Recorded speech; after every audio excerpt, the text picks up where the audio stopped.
of Children's Health Defense.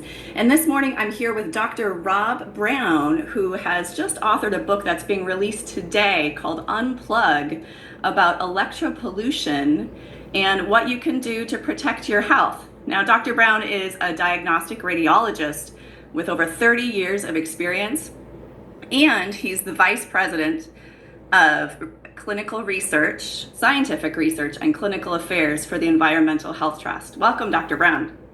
Thank you, Suzanne. Nice to be here. And before we dive into your book, Dr. Brown, you had mentioned that while you were promoting some of your research on wireless radiation on TikTok, you experienced some censorship. Tell us about that. What happened? I had a friend of my daughter's who's a design student create 5 short video clips to promote the book, and they were little samples of some of the content in the book, all of it scientifically proven by different researchers, and so there was nothing really questionable in the content. But after uploading one of the videos to TikTok, we got a message saying that the video violated the community standard guidelines, and this friend said she'd never seen that before, and so I said, well, let's question that and go back to them and see if maybe they made a mistake. And they came back and said, nope, your request for has been denied, and they took the video down. We sent up a second video thinking that maybe there was some content issue with the first. Maybe there was some type of image that wasn't approved for use, something like that. And the second video went up, and that was also taken down with the same error, the same message. We uploaded all the videos to Instagram. They were accepted. They were circulating on Instagram and Facebook, so there was no problem on that platform. But clearly TikTok was censoring my material. Wow. And so community guidelines, did they provide any other rationale of, like, we don't want our community to be exposed to research on wireless radiation, or what on earth? That would have been helpful if there had been something to specify what it was, but no, it was very vague. No specifics. Wow. Well, that is unfortunate, and I'm glad to be talking with you then to all the more get the word out about your work. So let's dive into your book. Tell us a little bit about it. I was inspired to write this book because the big picture is most people around the world are getting sick from this wireless technology, and they don't know it, or they know it, but they don't know it, but they haven't. They're getting sick, but they haven't made the association that it's from wireless technology. According to some researchers, up to 3% of people in the population have what's considered severe EHS, electromagnetic hypersensitivity, or EMR syndrome. And that can be debilitating for some people. In the U.S., that would be 10 million people. And these people and their families don't understand what's going on. Some of the people that have EMR syndrome have figured it out, and their families think, and their loved ones think that they're crazy because they aren't themselves EHS, and they think it's a psychological condition. Other people have, there's so many different conditions that I talk about in the book that are probably associated with chronic exposure to this form of technology. The book was designed to synthesize the different relevant areas of science, including biology, medicine, physics, and engineering. And that sounds overwhelming just to think about those 4 different types of sciences in one sentence. But I really try to distill it down to very simple language so anybody, even without a science background, can understand and grasp what's relevant and why this is happening.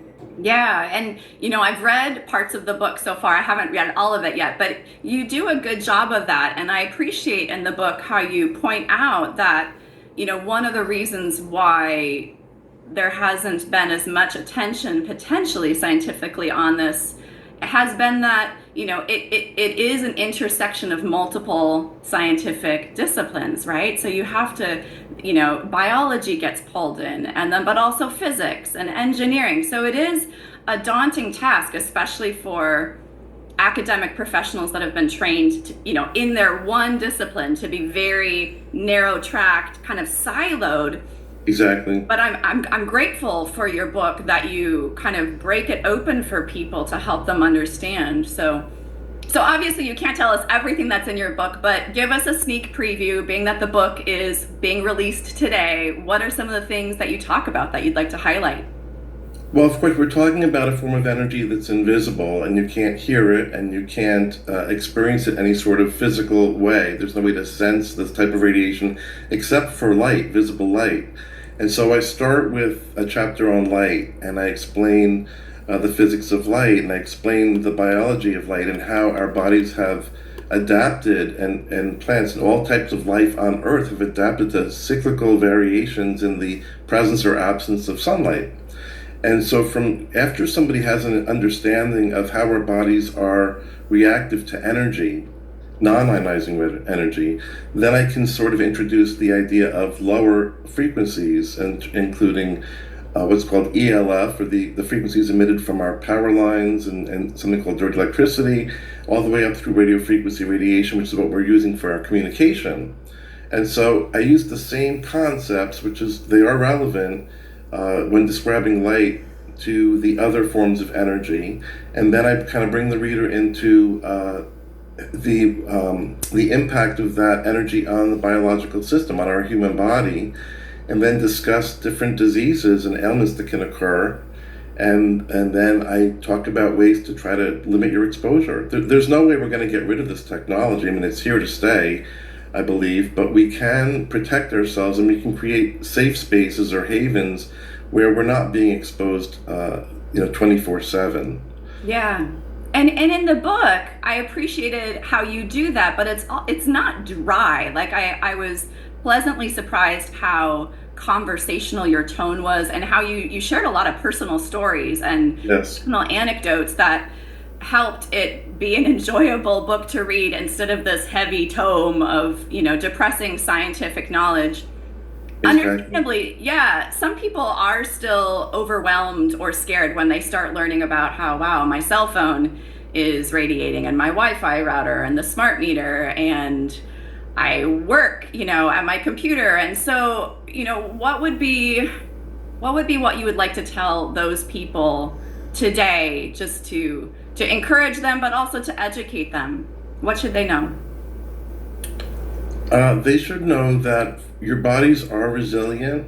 Our bodies are resilient to energy, and if there is some sort of damage going on, the body can heal itself. It's really when it becomes overwhelmed that damage can occur. And even if some damage does occur, it can be reversible. So we're not talking about some type of cataclysmic, oh my goodness, this is the end of, I'll never be normal again type of thing.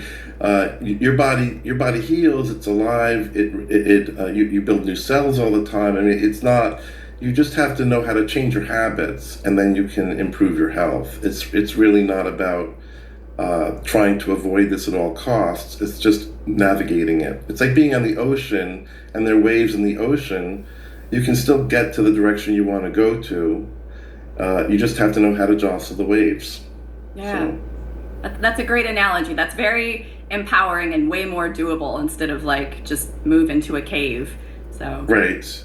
Well, Dr. Brown, go ahead. I'm sorry. Some people who do have this severe sensitivity, they do have to limit their exposure almost 100% in order to feel normal. But even then, I believe there are treatments and there are ways to kind of help the body become more resilient over time.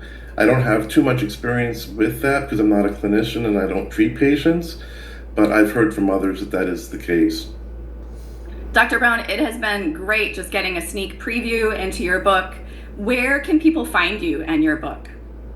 The book is available at Amazon, it's at Barnes & Noble, it's at a lot of independent bookstores around the country. Pretty much anywhere you can find books now, I think it's being sold. I'm grateful for that. I have a website, robbrownmd.com, which has a lot of interesting content in it. And as you mentioned earlier, I am a Vice President for Scientific Research and Clinical Affairs at the Environmental Health Trust. That website is ehtrust.org. It's a wonderful repository of information, and that can also be researched at that organization, and my email address is on the website. Fantastic. Well, it's been such a pleasure talking with you again today. My name is Suzanne Burdick. I'm a senior reporter for The Defender, the News and Views website of Children's Health Defense. If you like this content and want to see more, you can visit our website at